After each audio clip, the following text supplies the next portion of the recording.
Chào các bạn đã quay lại với kênh Cô Ba Bình Dương. Hôm nay mình xin chia sẻ với các bạn món đùi gà roti.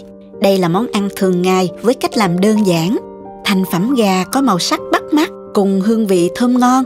Thịt mềm, ngấm vị, ăn cùng với cơm trắng thì ngon hết sảy. Nếu các bạn đang băn khoăn chưa biết làm món gì cho bữa cơm chiều nay thì cùng xem clip này ngay nha. Bây giờ mời các bạn cùng vào bếp làm món ăn này với mình nha. Để làm món ăn này mình cần chuẩn bị những nguyên liệu sau.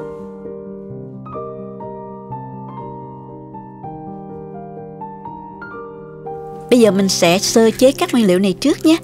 Đùi gà này thì mình đã rửa sạch rồi các bạn. Bây giờ mình sẽ cho đùi gà vào nước. Và mình cho thêm nửa muỗng canh muối. Và gừng đập dập. Mình ngâm gà trong 5 phút cho nó bám hết mùi tanh của gà. Xong rồi mình vớt ra và để cho ráo nước. Tiếp theo mình sẽ chuẩn bị các gia vị để ướp đùi gà luôn ha. Với hành tím này thì mình sẽ cắt ra và cho vào cối.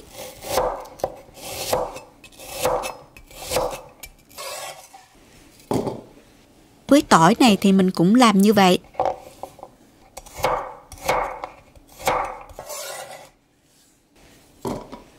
Và thêm một ít gừng nữa.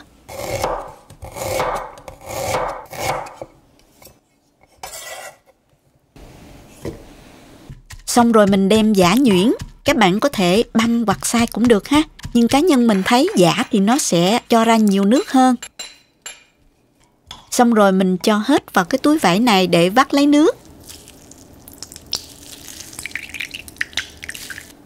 Tiếp theo thì mình băm một củ hành và vài tép tỏi để chút nữa mình phi cho thơm.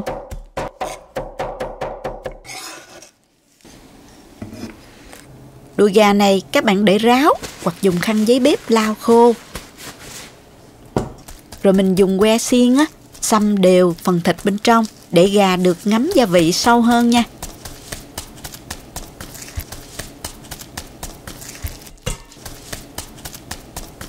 Xong rồi mình ướp luôn nè. Với 1 kg đùi gà thì mình sẽ ướp vào đây nửa muỗng canh hạt nêm gà, nửa muỗng canh đường. Mình sử dụng đường thốt nốt, các bạn sử dụng đường nào cũng được ha. Nửa muỗng cà phê tiêu, 1 muỗng canh nước tỏi và gừng. Tiếp theo là 1/3 muỗng cà phê ngũ vị hương, nửa muỗng canh nước mắm, 1 muỗng canh rưỡi nước tương, nửa muỗng cà phê bột ngọt. Bạn nào không ăn bột ngọt thì mình không cho vào nha. Cuối cùng là 1 muỗng canh dầu hào. Trộn đều tất cả gia vị này lên. Mình để ít nhất là 30 phút cho gà ngấm. Nếu có thời gian các bạn để lâu hơn thì gà nó sẽ ngấm ngon hơn nha. Đùi gà mình đã ướp được 30 phút rồi. Bây giờ mình sẽ chuẩn bị một cái chảo nè. Cho vào chảo 3 muỗng canh dầu ăn. Đợi dầu nóng thì mình cho hành tỏi vào phi thơm.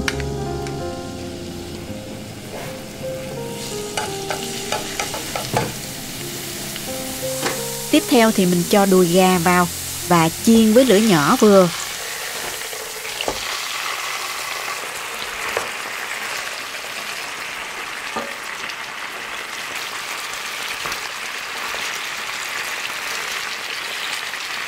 Trở đều hai mặt nha.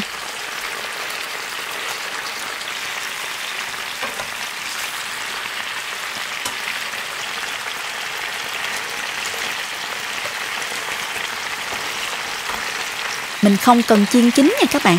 Mình chiên áp chảo cho đùi gà nó săn lại và nó xém vàng như vậy là được rồi nè.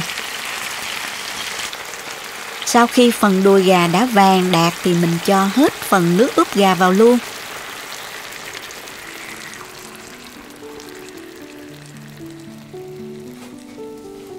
Rim và trở gà cho nước ướp rút và ngấm đều vào đùi gà.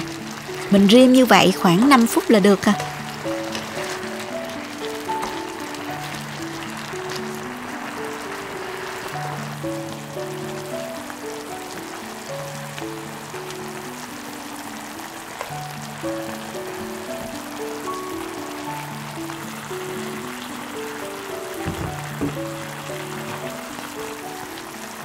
Sau đó mình cho nửa chén nước dừa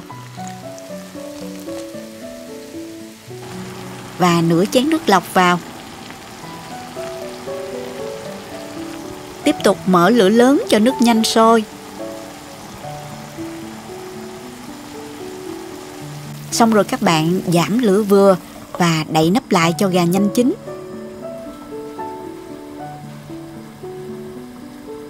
Khoảng 10 phút sau thì mình mở nắp và trở gà ha.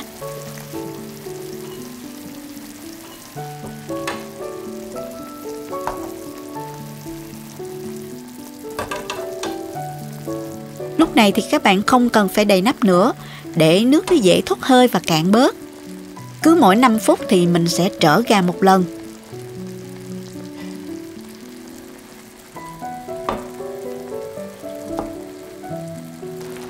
Bây giờ các bạn thấy nước nó bắt đầu cạn dần, mình hạ lửa nhỏ xuống. Và lúc này thì mình sẽ cho vào một muỗng canh tương ớt để giúp cho đùi gà có màu đẹp hơn và nước sốt có độ sánh nhẹ.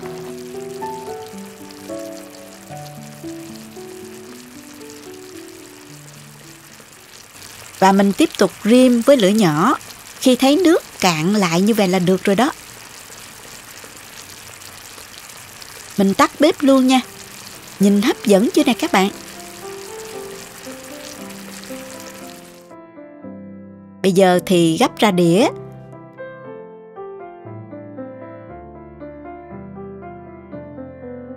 Rưới ít nước sốt lên nữa. Và mình mời mọi người nha. Món ăn này làm rất nhanh và đơn giản phải không cả nhà? Màu sắc rất là bắt mắt. Bên cạnh đó thì hương vị cũng không kém phần thơm ngon. Gà được rim mềm, rất thơm và ngọt thịt. Gia vị được nêm mặn ngọt vừa phải cùng chút cay nhẹ của tương ớt. Món này thì mình dùng với cơm nóng thì khỏi chê luôn nha. Hoặc ăn với bánh mì cũng rất ngon. Chúc các bạn làm món gà roti thật ngon nhé. Cảm ơn các bạn đã xem và ủng hộ kênh. Nhớ bấm đăng ký và bấm vào cái chuông để xem những chia sẻ về nấu ăn mới nhất trên kênh Cô Ba Bình Dương. Các bạn cũng có thể truy cập website cobabình-dương.com để xem nhiều công thức nấu ăn dưới dạng bài viết. Cảm ơn các bạn đã đồng hành và ủng hộ kênh. Chào tạm biệt và hẹn gặp lại các bạn trong video tiếp theo.